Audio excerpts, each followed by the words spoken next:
Welcome back to BCN news. గత ప్రభుత్వంలో auto డ్రైవర్లు నాయకులలో పనిచేసే వారితో గ్రూప్ 1 జవాబు పత్రాలని మూల్యాంకనం చేయించిన వైసీపీ అధినేత జగన్కు ఆ పార్టీ నేతలకు మెగా డిఎస్సి గురించి మాట్లాడే అర్హత లేదని టీడీపీ ఎమ్మెల్సీలు భూమిరెడ్డి రాంగోపాల్ రెడ్డి, కంచెర్ల శ్రీకాంత్ ధ్వజమెత్తారు. గత వైసీపీ ప్రభుత్వంలో క్రీడాకోట కింద నిబంధనలకు విరుద్ధంగా భర్తీ చేసిన గ్రామ వార్డు సచివాలయ పోస్టుల గురించి చర్చలకు సిద్ధమా అని జగన్కు సవాల్ విసిరారు. మంగళగిరిలోని టీడీపీ కేంద్ర కార్యాలయంలో మీడియాతో మాట్లాడుతూ మంత్రి లోకేష్ రాష్ట్ర విద్యారంగానికి, దేశానికి తలమానికంగా తీర్చిదిద్దుతున్నారనే కక్షతో వైసీపీ నేతలు మెగా డిఎస్సి మీద విషం కక్కుతున్నారని, నిరాధార ఆరోపణలతో అలజడి సృష్టించే ప్రయత్నం చేస్తున్నారని మండిపడ్డారు.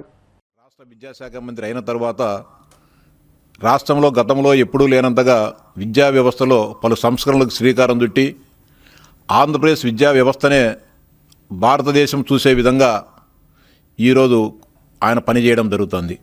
లోకేష్ బాబు గారికి వస్తున్న ప్రతిష్టను చూసి ఓర్వలేక, రాజకీయంగా ఆయనతో పోటీ పడలేక గొడ్డల పార్టీ అధినేత ఆయన సైకో ముఠ ఈ రాష్ట్రంలో గందరగోళం సృష్టించాలని, విద్యా వ్యవస్థకు ఏదో అవుతుందని చెప్పి మాట్లాడడం జరుగుతోంది. ముఖ్యంగా ఇటీవలనే మెగా డిఎస్సి ద్వారా 16,000 పైగా ఉపాధ్యాయులు నియమించి పాఠశాలను బలోపేతం చేయడం, అదేవిధంగా తల్లికి వందనం ద్వారా ఎంతమంది పిల్లలు ఆ కుటుంబంలో ఉంటే వారందరికీ డబ్బులు వేసి అందరినీ కూడా ఆర్థికంగా బలోపేతం ఇటీవలనే చేయడం జరిగింది. ఇవన్నీ కూడా చూసి ఓర్వలేక డిఎస్సిలో ఏదో జరిగిపోయిందని చెప్పి అరిగిపోయిన రికార్డునే మళ్ళీ టేపు తిప్పుతూ రాష్ట్రంలో గందరగోళం చేయాలని చెప్పి ప్రయత్నం జరుగుతూ ఉంది. నీట్ ఎగ్జామ్లో పేపర్ లీక్ అయిందని చెప్పి కేంద్ర ప్రభుత్వమే గుర్తించిన తర్వాత నీట్ పరీక్షను రద్దు చేయడం జరిగింది. దాని కొనసాగింపుగా ఇటీవలనే గత 2 రోజుల క్రితమే మానవ వనరుల శాఖ కేంద్ర మంత్రివర్యులు ధర్మేంద్ర ప్రధాన్ గారు రాజీనామా చేయడం జరిగింది. ధర్మేంద్ర ప్రధాన్ గారు రాజీనామా చేశారు. ఇక్కడ లోకేష్ గారు కూడా రాజీనామా చేయాలని చెప్పి మాట్లాడుతూ ఉన్నారు. మీకు గత 3-4 నెలలుగా మీరు మాట్లాడుతున్న ప్రతి మాటకు కూడా అటు విద్యాశాఖ అధికారులు మేము కూడా నిర్దిష్టమైన సమాధానాలు చెప్పడం జరిగింది. మీకు ఎక్కడ అనుమానాలు ఉన్నాయో తీర్చడానికి అధికార యంత్రాంగం సిద్ధంగా ఉందని చెప్పినా కూడా మీరు అధికారుల వద్దకు మీకున్న అనుమానం నివృత్తి చేసుకోవడానికి, మీరు ఆరోపిస్తున్న ఆరోపణలను వాస్తవం అవాస్తవమని తేల్చుకునేదానికి మీరు ఏ రోజు కూడా ముందుకు రారు. 2025 మీద గతంలో చేసిన ప్రతి ఆరోపణకి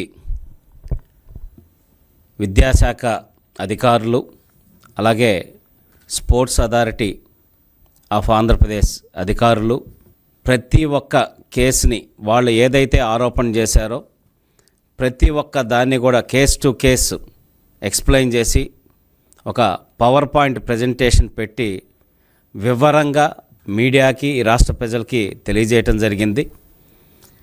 తర్వాత మళ్ళీ కొన్ని రోజులు పసలేని ఆరోపణలు చేస్తూ బెంగళూరు నుంచి పాపం చాలా ఖర్చు పెట్టుకొని వచ్చి జగన్మోహన్ రెడ్డి గారు ఒక ప్రెస్ మీట్ పెట్టి వెళ్ళటం కూడా జరిగింది.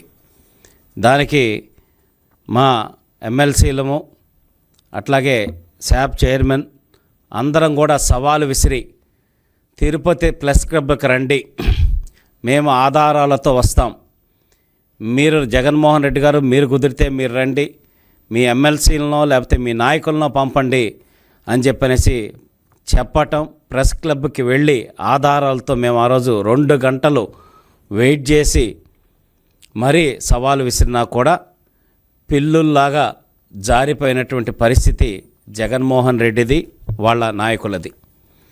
ఈరోజు రాష్ట్రంలో విద్యాశాఖ ద్వారా జరుగుతున్నటువంటి అభివృద్ధి, రాష్ట్రంలో ప్రభుత్వ పాఠశాలలు అలాగే ఉపాధ్యాయులందరూ కూడా ప్రభుత్వ పాఠశాలల పనితీరు నచ్చి, వాళ్ళ పనితీరు నచ్చి గతంలో ప్రభుత్వ పాఠశాల నుంచి ప్రైవేటు పాఠశాలకు వెళ్ళిపోయిన విద్యార్థుల్లో 106,000 మంది ఈరోజు ఈ అకాడమిక్ ఇయర్ మనకి ప్రభుత్వ పాఠశాలలో చేరటం జరిగింది.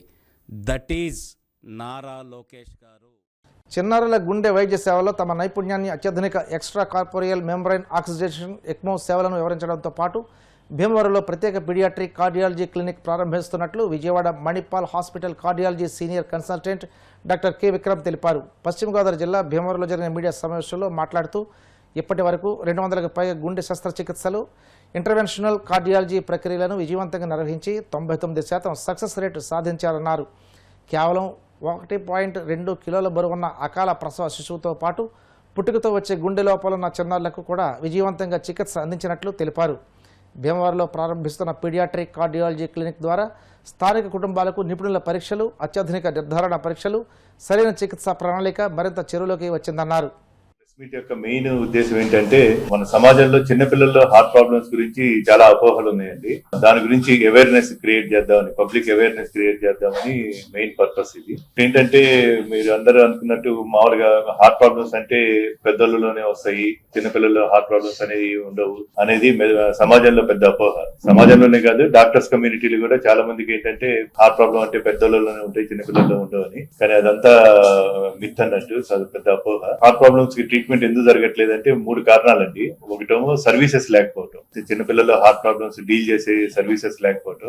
ఎందుకంటే అది చాలా పెద్ద ఖర్చుతో కూడుకుంది. పెద్ద ట్రైన్డ్ స్టాఫ్, నర్సెస్ వీళ్ళందరూ ఉండాలి. సో మన ఆంధ్రప్రదేశ్ లో ఆ సర్వీసెస్ లేవు ఎక్కువ. మణిపాల్ హాస్పిటల్ ఏంటంటే మణిపాల్ చిల్డ్రన్స్ హార్ట్ ఇన్స్టిట్యూట్ అని మార్చి 2026 నుంచి, అంటే ఈ ఇయర్ మార్చి నుంచి 4 నెలల క్రితం స్టార్ట్ చేయడం జరిగింది. With fully trained pediatric cardiologist, pediatric cardiac surgeon, ICU staff, ICU nursing staff అందరితో కలిసి మార్చి 2026 4 నెలల క్రితం స్టార్ట్ చేయడం జరిగింది. ఆ సర్వీసెస్ మనము ఇప్పుడు లాస్ట్ 4 months లో 300 సర్జరీస్, ఇంటర్వెన్షన్స్ చేయడం జరిగింది. ఈ 4 నెలల్లోనే 300 సర్జరీస్, ఇంటర్వెన్షన్స్ చేయడం జరిగింది. ఒక 500 గ్రాముల బేబీ దగ్గర నుంచి పెద్దవాళ్ళ వరకు హార్ట్ లో ఏ ప్రాబ్లమ్స్ ఉన్నా, పుట్టుకతో వచ్చే ప్రాబ్లమ్స్, గుండె రంధ్రాలు కానీ, రక్తనాళాల్లో బ్లాక్స్ కానీ ఉంటే మనం సర్జరీస్ కానీ, ఇంటర్వెన్షన్స్ కానీ చేయడం జరిగింది. సో ఈ విధంగా విజయవాడలో Manipal hospital, Manipal children's heart institute establish చేయడం జరిగింది. సర్వీసెస్ ఉన్నా సరే మెయిన్ ఇంకా 2 ఇష్యూస్ ఉన్నాయండి. అంటే మనకు పల్లెటూళ్ళ నుంచి పిల్లలు హార్ట్ ప్రాబ్లమ్స్ అక్కడికి రావడానికి కారణాలు 2 మెయిన్ ఇష్యూస్. ఒకటి ఏంటంటే, ఒక అపోహ ఏంటంటే ఎఫోర్డబిలిటీ. పిల్లల్లో హార్ట్ ప్రాబ్లమ్స్ అంటే సర్జరీస్, ఇంటర్వెన్షన్ చాలా ఖర్చుతో కూడుకున్నాయి, మనం అక్కడ దాకా వెళ్ళి ఏం చేయించుకుంటామని చాలా మంది పల్లెటూళ్ళలోనే సఫర్ అవుతూ రావట్లేదండి. కాకపోతే మణిపాల్ చిల్డ్రన్స్ హార్ట్ ఇన్స్టిట్యూట్ లో మెయిన్ ఏంటంటే ఆరోగ్యశ్రీ ద్వారా, సీఎం రిలీఫ్ ఫండ్ ద్వారా, అండ్ మెయిన్ మోస్ట్ ఇంపార్టెంట్ ఏంటంటే సెంట్రల్ మణిపాల్ ఫౌండేషన్ ద్వారా, సిఎస్ఆర్ ఫండ్స్ ద్వారా మనం ఈ చేసిన 300 సర్జరీస్ లో 50%, మోర్ దెన్ 50% సర్జరీస్ ఈ మణిపాల్ ఫౌండేషన్ ద్వారా చేయటం జరిగింది, ఫ్రీగా చేయటం జరిగింది.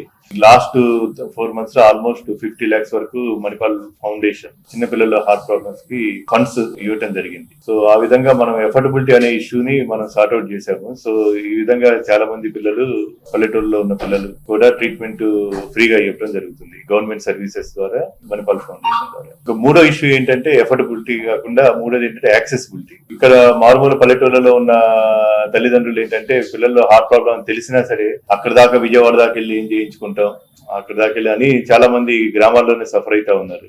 ఎందుకంటే యాక్సెసిబిలిటీ ఇష్యూస్ ఉన్నాయి అక్కడ దాకా. అందుకని అది డీల్ చేయడానికి ఏంటంటే నెలకొకసారి మణిపాల్ హాస్పిటల్ తరఫున ఇక్కడే అమృత హాస్పిటల్, మన భీమవరంలోని అమృత హాస్పిటల్లో క్లినిక్ చేయడం జరుగుతుంది. నెలకొకసారి వచ్చి ఇక్కడ క్లినిక్ చేసి డయాగ్నోస్ చేసి, పేషెంట్స్ స్క్రీన్ చేసి డయాగ్నోస్ చేసి మందుల ద్వారా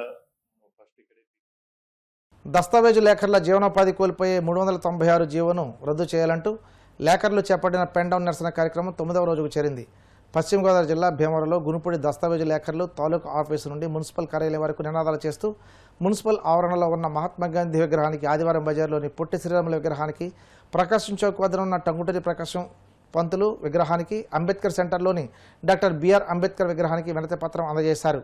రాజోలుకు చెందిన అడ్వకేట్ యాలంగి రమేష్ దస్తావేజు లేఖర్లకు మద్దతు తెలిపి సంఘీభావం తెలియజేశారు. ఈ కార్యక్రమంలో భీమవరం గునుపూడి దస్తావేజు లేఖర్ల సంఘం గౌరవ అధ్యక్షులు వేలూరు సుబ్రహ్మణ్య శర్మ, ఎర్రంశెట్టి నాగేశ్వరరావు, పామర్తి వెంకటరామయ్య, ఉమ్మడి జిల్లా దస్తావేజుల లేఖర్ల association general secretary Taluri Madhu, Bhimavaram Gunupudi దస్తావేజు లేఖర్ల సంఘం అధ్యక్షుడు నాగడి విజయసారథి, సెక్రటరీ కౌరు పృథ్వీశంకర్, ట్రెజరర్ గుండు హరిబాబు, గడ్రెడ్డి మధు, వీరగొట్టపు అప్పారావు, రాపక శ్యామల ప్రసాద్, పామర్తి మహేష్, బొర్ర నాగరాజు, మేక నాగరాజు, మేక బ్రహ్మయ్య, పెనుబూతుల మురళీనాయుడు, మేకల నరేష్, కేత విజయ్ కుమార్, పాలూరి శ్రీధర్, గిలకలశెట్టి డాడీ హేమంత్ కుమార్, దాట్ల రామరాజు, ఆరేపల్లి ధనరాజు, జామి శివ, వాసర్ల ప్రవీణ్, గురువిల్లి కిషోర్, గంధం మణికంఠ, స్వామి, కుక్కల మధు, యాళ్ల గంగాధరం, ముత్యం గాంధీ తదితరులు పాల్గొన్నారు.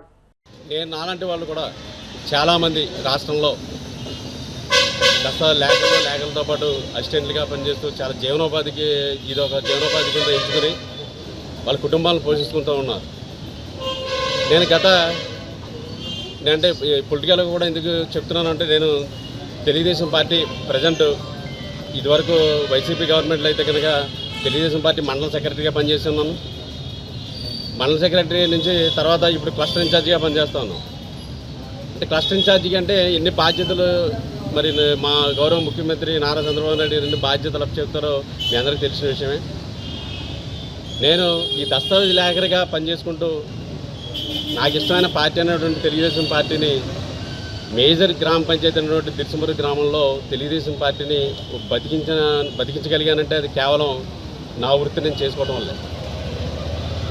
ఇప్పుడు నాకు ఈ వృత్తి లేకపోతే నేను అటువంటి పార్టీ కార్యక్రమాలు కానీ లేకపోతే వివిధ ఏదైనా సేవా కార్యక్రమాలు కానీ చేయాలంటే చాలా కష్టతరమైన పని. అయితే ఈ వృత్తి చేసుకుంటూ నాకు ఇష్టమైన పార్టీ తెలుగుదేశం పార్టీని బలోపేతం చేశాను. గత వైసీపీ గవర్నమెంట్లో స్థానిక శాసనసభ్యులతో వల్ల కూడా చాలా ఇబ్బందులు పడ్డాను. నన్ను చాలా అరెస్ట్ చేశారు. పార్టీలోకి తీసుకెళ్ళడానికి నన్ను చాలా ప్రలోభాలు పెట్టినా నాకు ఇష్టం లేని పార్టీ అని చెప్పి నేను వైసీపీకి వెళ్లకుండా తెలుగుదేశం పార్టీని బలోపేతం చేసి 2024 ఎలక్షన్లో తెలుగుదేశం పార్టీ భయవరం మండలంలో భారీ మెజార్టీ రావడానికి కూడా నేను ఒకటి కారణం అని చెప్పి ఈ సభ ముందు తెలియజేస్తా ఉన్నాను. మరి రాష్ట్రంలో ఈ లేఖర్ల సంఘం సంబంధించి లేఖల్లో ఎక్కువ శాతం తెలుగుదేశం ప్రభుత్వం ఉంటేనే బాగుంటుంది. ఇదివరకు జగన్మోహన్ రెడ్డి ప్రవేశపెట్టినటువంటి ల్యాండ్ టైటిల్ యాక్ట్ ఇటువంటి ఇబ్బందులు పెడుతూ ఉన్నాడు. తెలుగుదేశం పార్టీ ఉంటేనే అందరి గురించి గౌరవ నారా చంద్రబాబు నాయుడు ఆలోచిస్తారని చెప్పి మేమందరం అనుకుని లేఖలు స్టేట్ వైడ్లో ఉన్నటువంటి నాలాంటి పార్టీ అంటే ఇష్టమైన లేఖలు చాలామంది కూడా వచ్చే ప్రజల్ని వాళ్ళని మార్చి ఈ ఓటింగ్ ద్వారా రేపొద్దున ఈ వైసీపీ గవర్నమెంట్ గద్దె దించాలని చెప్పి ఈ ఓటింగ్ ద్వారా బుద్ధి చెప్పాలని చెప్పి మేము అంతా చెప్పడం వల్ల కూడా ఈరోజు తెలుగుదేశం పార్టీ ఎన్ని సీట్లు గెలవడానికి సాధ్యమైంది. నేను ఇప్పటికే చెబుతున్నా, మాకు పార్టీ అంటే ఇష్టం.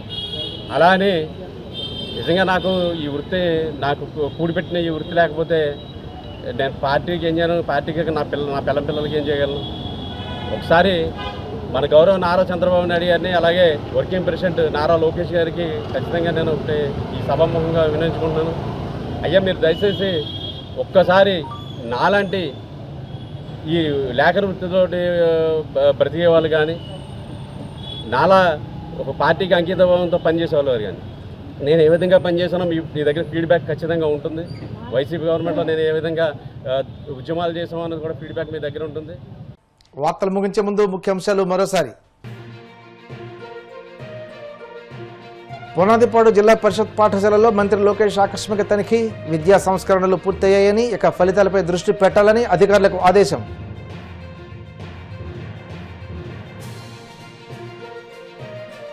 సింహాద్రి అప్పన్నను దర్శించుకున్న గోవా గవర్నర్, ఆలయ అనువంశిక ధర్మకర్త అశోక్ గజపతిరాజు. ఆలయ మర్యాదలతో స్వాగతం పలికిన అధికారులు.